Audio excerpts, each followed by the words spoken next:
Salah satu wujud keabsurdan Sony tahun ini bikin device handheld portable bernama PlayStation Portal.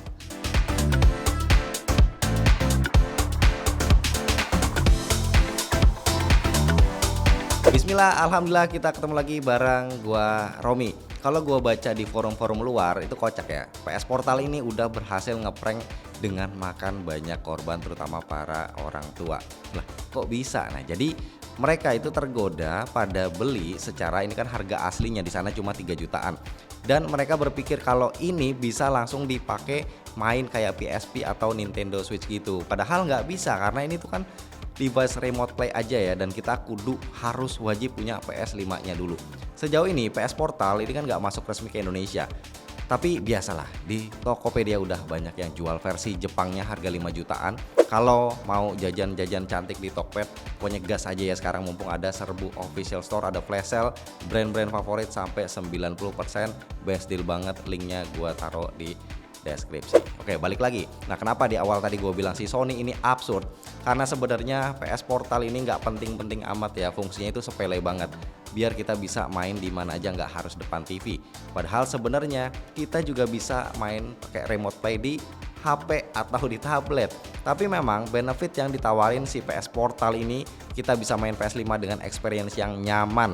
Maksudnya ini tuh layarnya lega 8 inci, udah full HD, speakernya stereo top firing, ada jack audio, baterai lumayan 4300 mAh, dan layout gamepadnya termasuk sensasi vibrate-nya ini bagus ya, mirip kayak DualShock PS5 aslinya.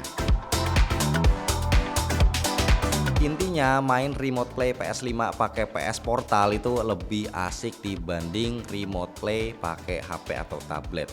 Buat mainnya kita bisa dari mana aja, nggak harus satu lokasi dan satu jaringan internet dengan PS5-nya. Tapi sayangnya si PS Portal ini dia punya banyak keterbatasan.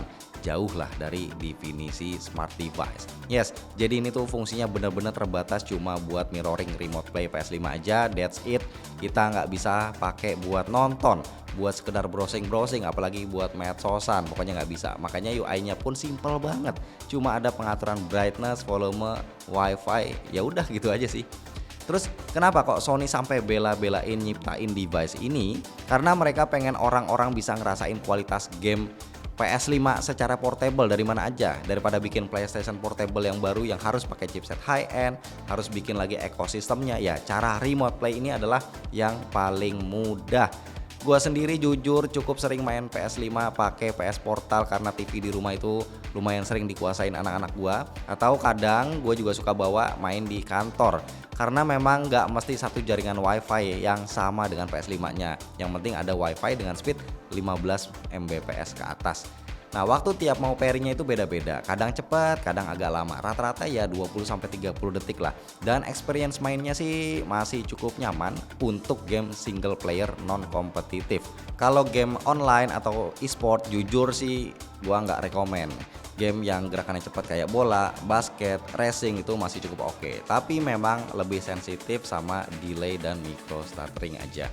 Intinya PS Portal ini paling amannya itu dipakai buat main game single player yang tempo gameplaynya nggak terlalu cepat, nyantai lah. Nah, untuk build quality-nya sih menurut gua ini bagus ya. Pokoknya feel-nya itu persis kayak material DualShock PS5, termasuk tombol-tombol dan sensasi haptic vibrate-nya itu benar-benar menyenangkan. Handlingnya juga oke, nggak yang terlalu berat sampai bikin tangan kita tuh cepat pegel.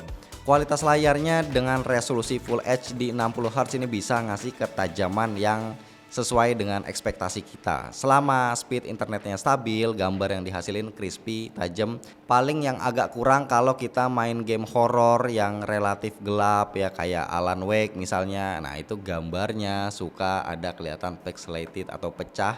Pokoknya ini khusus ketika scene gelap aja. Nah, untuk brightness-nya so-so aja. Kayaknya ini sama kayak kebanyakan device handheld lain ya, kalau dipakai di outdoor sih nggak enak. Kurang terang, apalagi coatingnya ini glossy, jadi bakal reflektif mantul-mantul bayangan. Speaker di PS Portal menurut gue juga so-so aja, udah top firing stereo tapi bukan yang wow banget kualitasnya.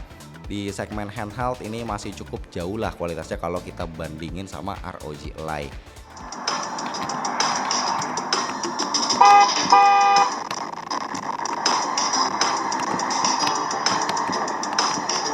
Ya menurut gua memang Sony nggak mau aja ngasih yang terlalu bagus speakernya karena kan mereka juga jualan TWS ya buat PS Portal ini. Nah dengan baterai 4370 mAh rata-rata kita bisa pakai PS Portal buat main game selama 5-6 jam lah. Menurut gua ini masih cukup oke karena ngecasnya juga relatif cepet ya kurang lebih 1 jaman itu udah penuh. Ya pada akhirnya menurut gua PlayStation Portal ini bisa dibilang adalah device yang nanggung alias nggak wajib punya, mungkin penjualannya juga nggak akan bagus-bagus amat.